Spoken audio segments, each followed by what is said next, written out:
Hi, I'm Akhtar. And I'm Rohan Nahar. Welcome to The Long Take. This week, discussing Phone Bhoot, which is a horror comedy with Katrina Kaif, Ishaan Khatter, and Siddhant Chaturvedi. It came out a couple of months back in theaters. I don't really keep track of these things. But now it's on Amazon Prime Video, whatever thingy, which is why we're talking about it. I don't have words for this movie, so I'm just gonna leave it over to you, Rohan. Oh, I don't have words for it either. Okay, end of episode. Good night. I don't know. So this is one of those things where it's supposed to be stupid, but then it's stupider than I expected it to be.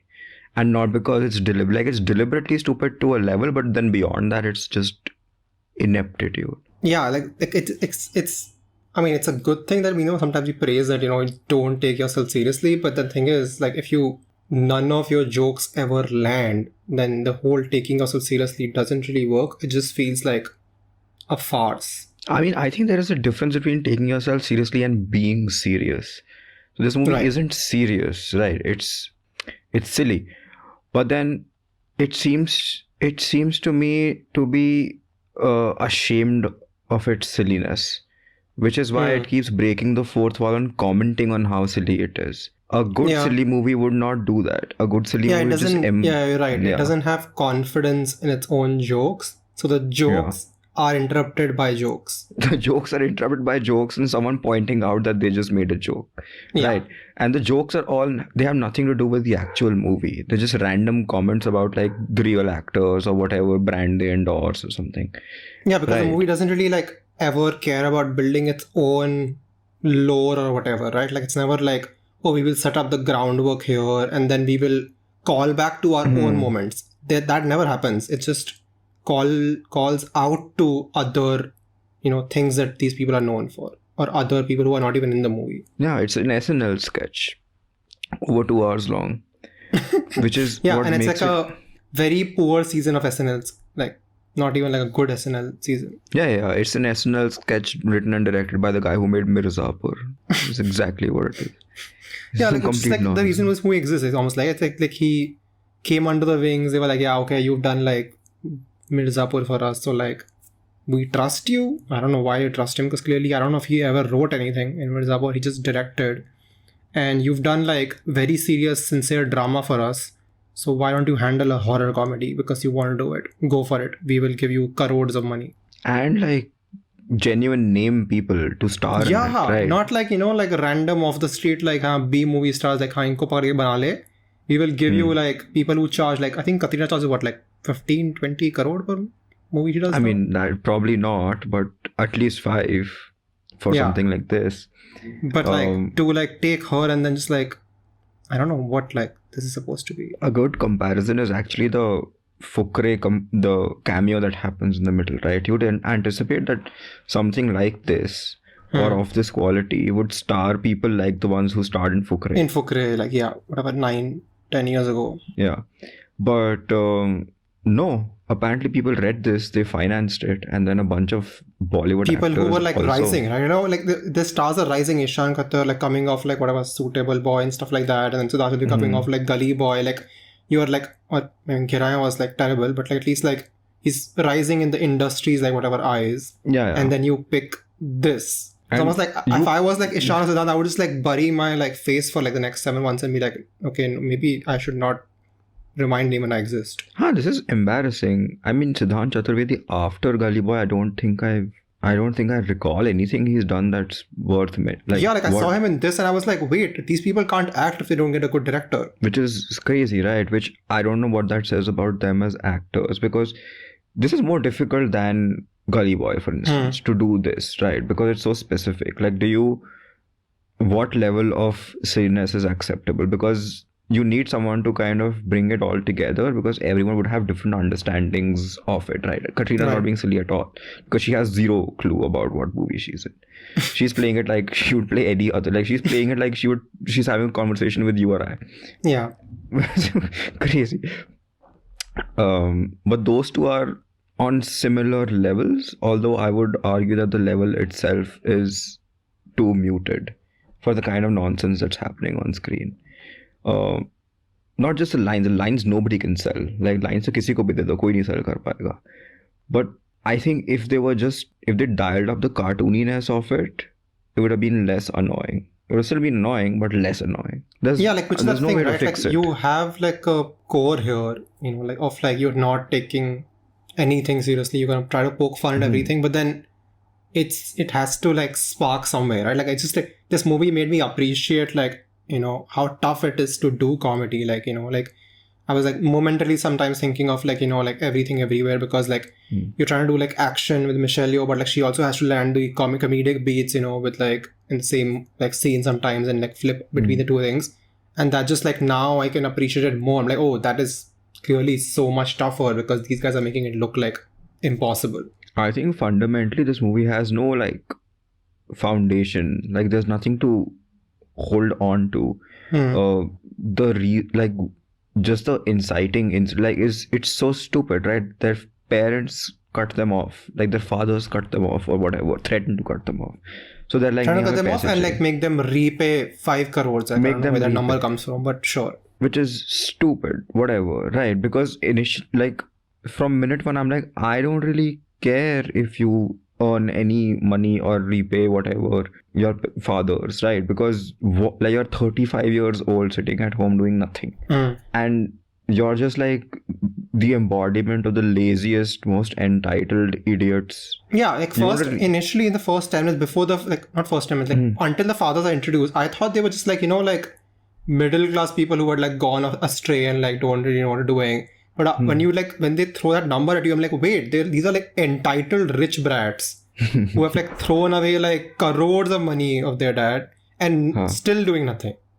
Yeah, that just makes it worse. You just realize, oh, like they're like that level of useless, not like regular, like pedestrian level useless where like they had nothing to begin with and still have nothing. They had a lot and they've thrown it all and now they have nothing. And they're like, they want it again. Like they're like, how dare you cut us off? You know, it's that level of entitlement. Yeah, well, like, they're like, we will repay you and then you will plug us into your tube again. It's so stupid because the movie pretends like it's some kind of slacker comedy, right? Initially, 5-10 minute ke liye. Which implies that either, what are the slacker comedies that you can think of, right? Like they're either high school kids or they're people in dead end jobs, right? But at least like high school kids aren't expected to be employed, and people in dead end jobs are relatable because all of us have boring jobs. Yeah, like like these exactly, like you're not putting them in a spot where you're making it easy for us to root for them. And so when they start, like their first idea itself is like, let's just do a party and charge people money, which is an excuse to introduce the ghost character, right? Yeah. Actually, not even an excuse to introduce the ghost character because वो तो बाद में हो जाता है, उनकी जो घर आ जाती है वो. That can happen anywhere. That can happen anywhere. You can do an electrocution or whatever. Anyway, you can temporarily transport them to another world. That's what you need, right? It's an excuse. You can do it anywhere. It doesn't have to happen at the party. I think it only happens at the party because it's almost like they have reverse engineered, right? They're like, oh, we need a venue for an item song. So what must we do before to have those building blocks in place for that to happen? Which is so sad because it's like item number to chahiye dekho hame. ठीक है? Do we just behave shameless about it and just throw it in there like most movies would do, or do we just pretend? And I think that is a running thread in this movie. We're just pretending to be slightly smarter than it is, but then it's very, very ashamed of itself also. It's like, we will do an item number, but then how do we like appear how do we like get our conscience around the fact that we are a very self-aware movie, but we're still doing one of the least respectable things in Bollywood right now. Acha, so talking of self-awareness, these people are supposed to be like movie fans, right? Like movie buffs, like major movie buffs. Yeah, these two. At no point do they mention that they are in Ghostbusters or they're behaving like wearing Ghostbusters costumes. Yeah, Ghostbusters does not exist. They never mention. Wait, are we in a horror comedy? Like that level of awareness just like never happens. It's so stupid. And even the movies that they are a fan of are those Ramsey brothers movies, right? Which itself, nobody's actually a fan of those movies. So people are fan of those movies ironically. So I don't even understand if they're like in on the joke or what. Like, and then obviously like very like to save money, they're always fans of like Bollywood stuff that has been conveniently produced by Farhan and Ritesh.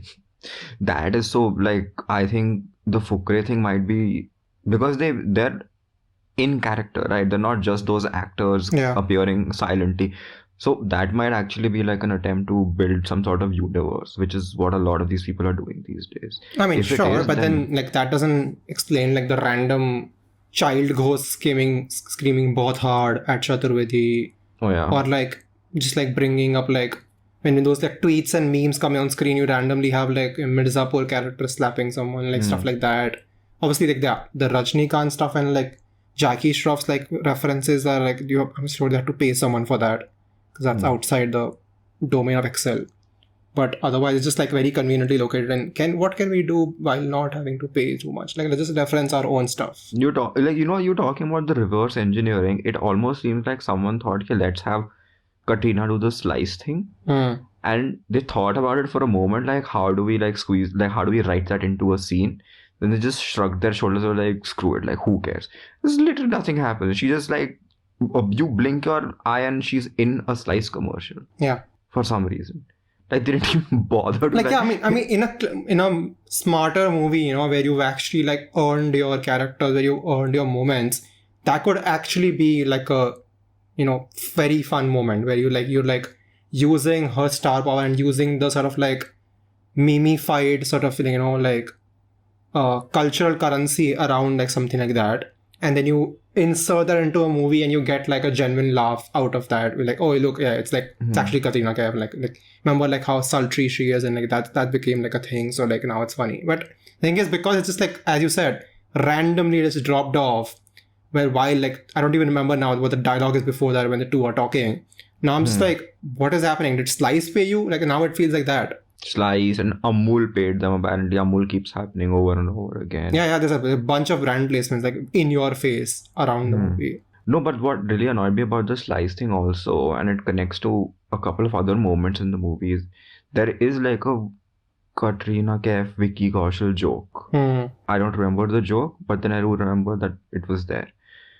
Now that's two occasions where you acknowledge the existence of Katrina Kaif in your movie. Yeah. That takes me out of it, right? That again indicates to me that you don't even know yourself what you're doing. Because and I think it can work that you can take out of it, like there are movies which have done that in Hollywood, like where you've gone like that level, like self, like sort of like breaking the wall that you're saying the actor portraying the character itself is an actor, we're acknowledging the universe. But like it only works when you sort of like you've pulled people into the story, right? Like when we are hanging on to like what they're going to say next, what we're hanging on to, like the emotional stakes of it. It doesn't work where your entire, as you said, like the entire movie is a very poor SNL sketch. If it's like a grab of like 50 different things thrown at the wall, jo chipak gaya, jo gir gaya, they're like, yeah, whatever stuck, like let's just use that and go with it. These people don't know, like they don't know themselves what to do.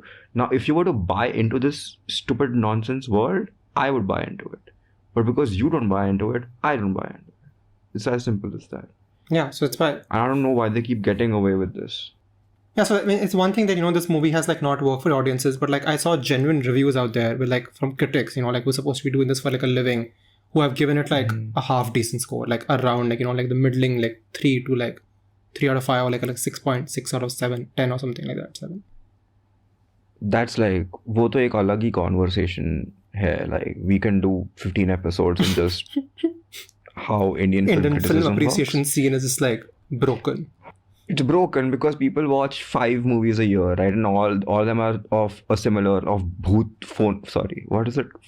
quality, right?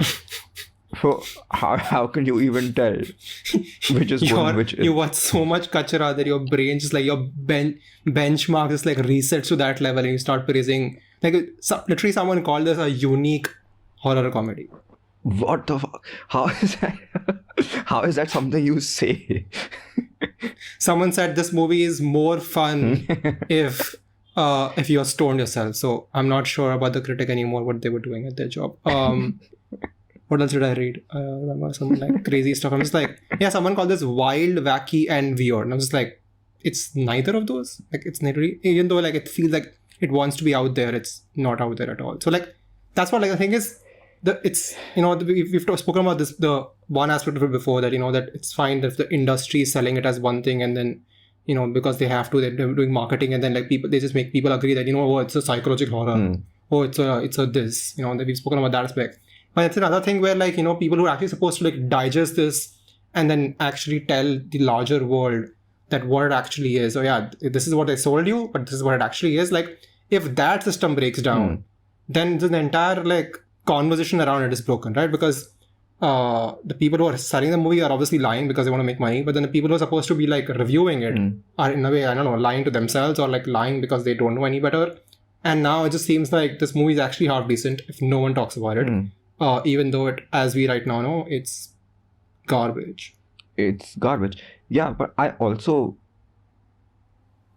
I don't think that these people are lying. I don't think the people who made it are lying, and I don't think the people who are saying things like wild, wacky, whatever nonsense are lying. I think all of them are not smart, is my takeaway. And I think we've seen enough of these movies over the last whatever years to understand that if you were even slightly smarter, you would acknowledge the problems with these things, right? The only time that you hear these people acknowledge problems is when the movies don't make money, because that suddenly means movie is bad in their eyes, which itself is a flawed notion. I will say that this movie is offensive on like a storytelling and a filmmaking level, but it's not offensive, or at least it's not as offensive as some of the other ones that we've seen on like a moral level, right? Which is why I don't really care if people are saying it theek hai or giving it a pass, because I'm like, nobody's listening to you anyway and nobody's watching this, so it doesn't matter. But when people go out of their way and praise things like what was it that we watched, Kantara, right? And that becomes a hit, and then it's just uniformly believed that RRR is great, and nobody talks about like the very obvious, like it's not even subtle symbolism. No, it's not. Right, in it. And that becomes a hit. Or when people talk about Ponniyin Selvan and how it treats certain characters, and that becomes a hit. Or people talk about like Vikram, how it treats women, that becomes a hit. And that's a bigger issue to me.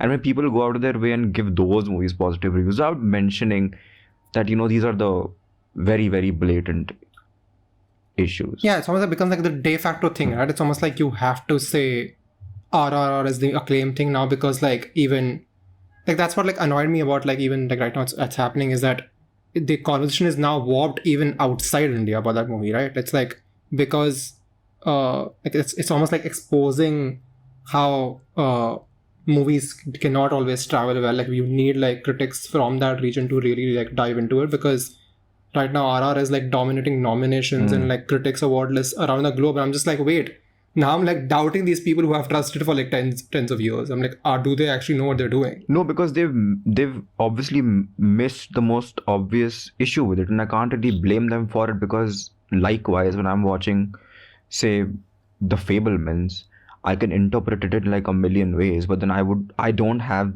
the information or the understanding to talk about the Jewish angle of it, which is a huge part of that movie, right? So I'm not sure if that disqualifies me from talking about it, but then I do think that there is like a disproportionate amount of people talking about, like the white people talking about RRR.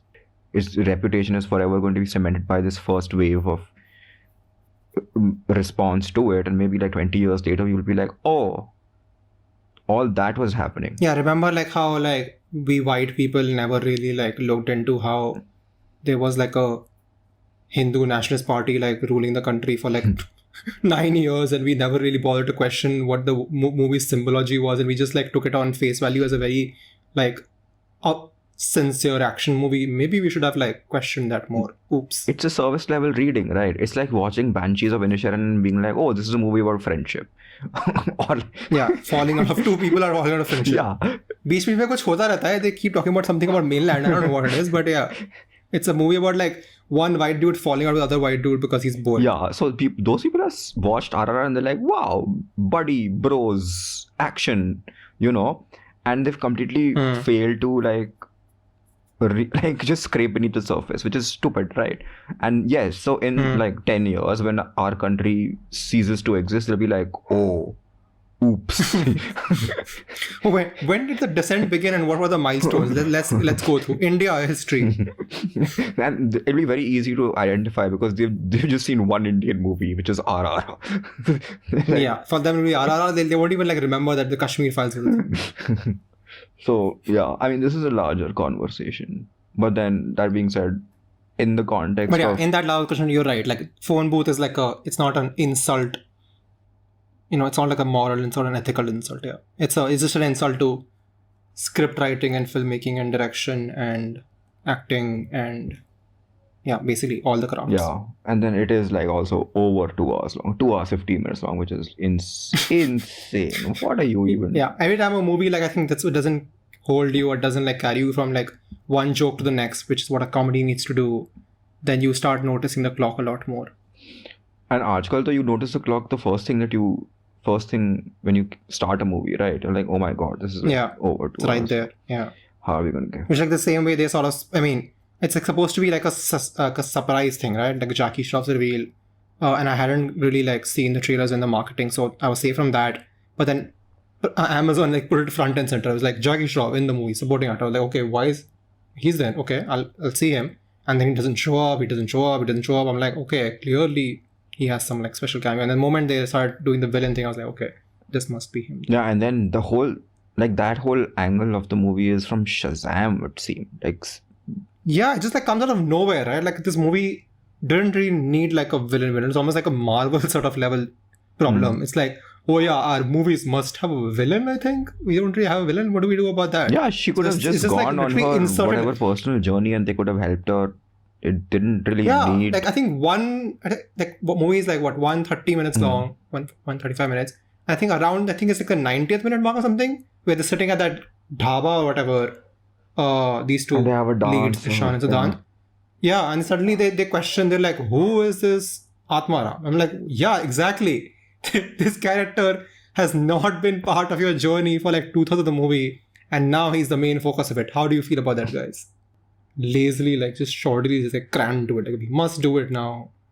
For some reason, we cannot fathom ourselves. But this is the kind of movie that people will forget almost instantly if they hadn't already, because this did come out in theater. Yeah, it's almost like we are reminding right now, Rakesh, that this movie exists. Otherwise, this would just be a blip in the time-space continuum. Yeah, I think that's about it. I have nothing more to say about Phone Bhoot. I'll forget its name probably by tomorrow. I'll call it Phone Bhoot Police or something. Phone Bhoot, Ghostbusters India. There was a movie called Bhoot Police. But not really, because you don't know anything with it. Why do they even introduce a rip-off of a proton pack with brand placement if said proton pack is never going to be turned on? I don't know. I think it is very obviously Ghostbusters, but I don't know who they're catering to, because normal, regular Indian Janta would not care about Ghostbusters. Which is why they make all those pest control jokes, right? They never make the Ghostbusters jokes. No one ever calls them and be like, oh, look, you're Ghostbusters. Everyone says pest control because India that's the joke that would actually happen if you show up like that. Ironically, in the item number, there's 15 lawsuits walking around. Nun hai, Annabelle hai. I mean, yeah. All of them. I can't imagine Farhan, Akhtar and Ritesh, Sidhwani ever walking into the Sony India offices after this. How do you carry yourself there after what you do? No, the cool thing is that because it's in an item number, and if anyone ever complains, they're out, very easily removed from the movie. They just remove the song. Yeah, and I'm sure the item number is obviously on YouTube because that's what it's made for these days. Let's be honest. वो तो हटा देंगे 2 minutes. These songs are only made so they can be put on YouTube and played a million times because that's what Indians use to stream music. Whatever. I think even they've forgotten about it, as they should. Yeah, seriously, I feel Sony India does not care enough to sue them. They're forget it. The movie does not need the publicity we will give it by making headlines out of Sony sues Farhan Akhtar for IP. For a movie nobody knew existed, and suddenly they've... Yeah. We have brought the movie now, we have probably got... The movie will get more views just because we sued them. So let's just ignore it. Which is a good way to end this episode. Yeah. Okay then. That's all for this episode of The Long Take. You can follow us on Facebook, Twitter, YouTube and Instagram at The Long Take Pod. You can write to us at thelongtakepod@gmail.com. Please leave us a rating and a review. Where was this episode, and we will see you next week.